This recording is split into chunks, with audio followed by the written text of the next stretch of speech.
I know you've said, and you've been asked about the fact that you say you totally agree with Joe Biden's policies. You're 100% behind his policies, but not his candidacy. So why is there a need for Dean Phillips? Well, let me start with policy. I have voted for his policies. Does that mean I'm 100% behind his entire platform? Not at all. In fact, I think I'm one of the only Democrats pointing out the other truth, which is we have a crisis at the southern border that is embarrassing, undescribable, and frankly, unforgivable. And that is a responsibility of a number of administrations from the past, Democrats and Republicans. But it's true, and I'm a Democrat telling you that. We have got to secure our border and also our northern border. Megyn, we are not far away from where we have migration waves of millions of people who are fleeing war or famine or lack of water. And, the fact that we don't put the highest priority of the American president should be secure borders. And it's a big problem.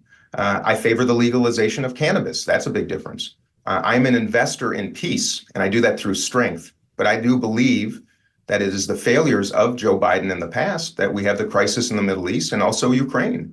And these are truths. I voted for the agenda, which, by the way, were investments in America. My proposition, Megyn, is to invest in Americans. And that means housing, healthcare, education, and to ensure the prices for food and fuel are something that every middle-class family in America can afford.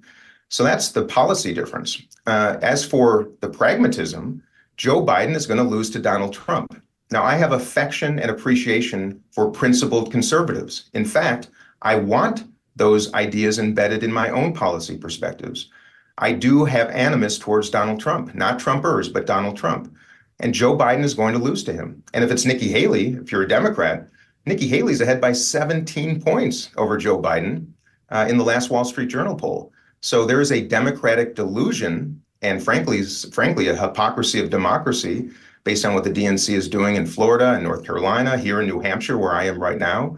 And I'm on a mission to say the quiet part out loud, speak truth to power, and give Americans the chance to completely turn the page to a totally different chapter if we want to.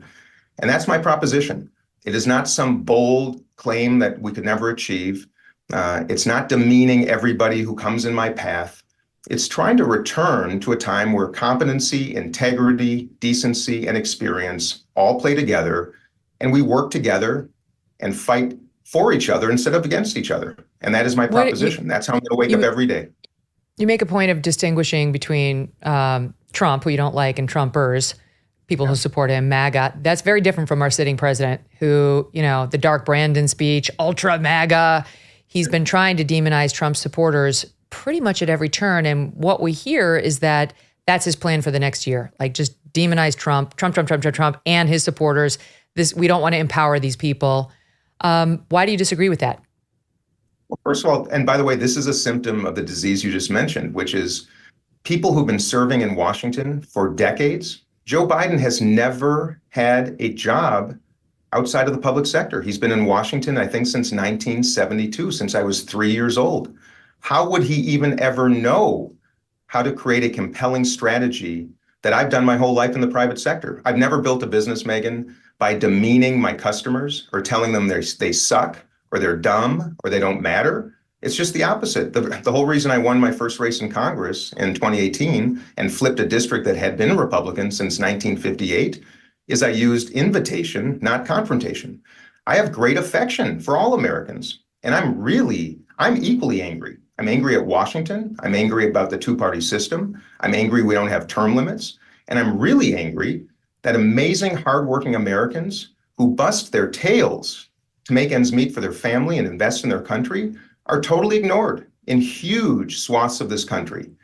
They matter. I hear you, I invite you, and I want to work together to make life better for the people who really have been forgotten about.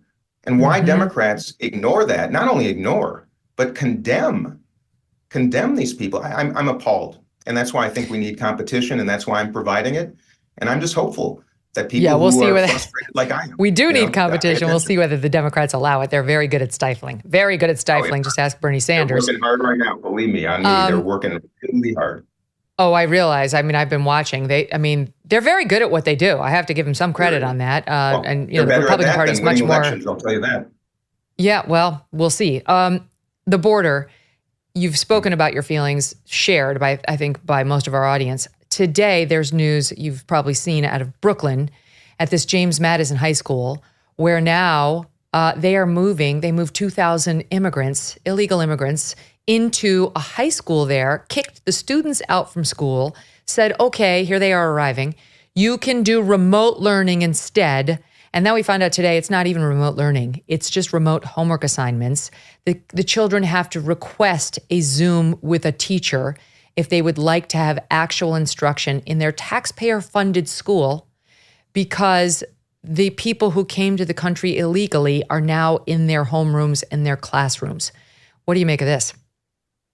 It's a massive failure in leadership, period. And let me say this too, Megyn. I know you probably feel the same way. Those poor kids whose parents bring them across the border, for the same reasons that my foremothers and forefathers and probably yours came to America, which is to flee persecution and find a better life. I mean, I'm sure that's what most of these poor kids and their families want. But I'll tell you, the leadership failure is just extraordinary. And that's why when I'm president, Megyn, I can fix this.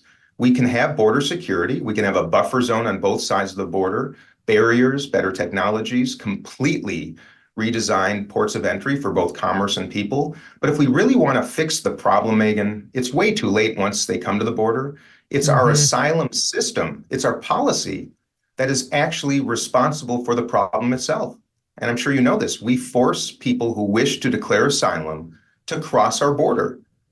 And they have to wait. They have to spend $10,000 roughly per person. They give it to a Mexican cartel, which, by the way, then uses it to hurt our country. And then they come across the border. They're processed by Border Patrol. They're dumped in the streets of El Paso or somewhere else with not a penny in their pocket, the inability to work, and nowhere to go, other than told to show up at a court case maybe 3 or 4 years from now. So what can we do? It is so simple. We've changed the law to force the declaration of asylum cases in your country of origin. So if you're coming from, say, El Salvador, and you feel unsafe, you go to the consulate or the embassy, you make an application for asylum. We can build inexpensive dormitories next to our consulates or something to keep people safe temporarily. We adjudicate their cases there. They hold on to their $10,000. And if they qualify, we bring them to America. They can work. And they have $10,000 to start their lives here instead of having to rely on the public sector. So why wouldn't we do that? Why wouldn't we make a simple change? And the reason is simple. Well, you tell me. You tell me, because we talk about it all the time. Why? What is it about the open border that is appeasing or pleasing to Democrats, including Joe Biden? There has to be an answer, because otherwise we wouldn't have such a sieve. Because politicians are focused on winning the next election. Executives and those that come from the private sector like me, we want to solve problems and then turn it over to somebody else. And every single person I've encountered in Washington, D.C., Megyn, they want to stick around as long as possible. I've torpedoed my career in Congress by design. By challenging Biden, right? Yeah, by challenging the president. I knew my party would completely disenfranchise me. I knew that would be hard to come back. And my goodness, everything I expected has happened. I wish we had more people in Washington that would knowingly torpedo their career to get something done. Big news from Bonner Wines. This is only for true adventure seekers who are looking for more in their wine drinking experience than your grocery store big box wines. The Bonner Private Wine Partnership is releasing a wine so rare, it sells out practically every time it's been available. They invite you to come on an extraordinary journey to a remote vineyard where a never-before imported gem has wine enthusiasts everywhere raving. Picture this: altitudes of up to 9,000 feet. Grapes defy nature's harshest challenges up there, thriving somehow in poor soil, enduring extreme UV rays, facing thin atmosphere and volatile temperature swings. The result? This one-of-a-kind extreme altitude Malbec. Now, I have arranged special access for my listeners to get a bottle of this rare wine. Here's how. Visit Bonner, BONNER, privatewines.com/MK and become a member of the Bonner Private Wine Partnership. But act fast, you don't want to miss your chance. Visit bonnerprivatewines.com/MK now for wine at 50% off plus free shipping. bonnerprivatewines.com/MK today to get your wine delivered directly to your doorstep. Hey, thanks so much for watching. If you like what you just saw, hit the subscribe button for more clips and full episodes.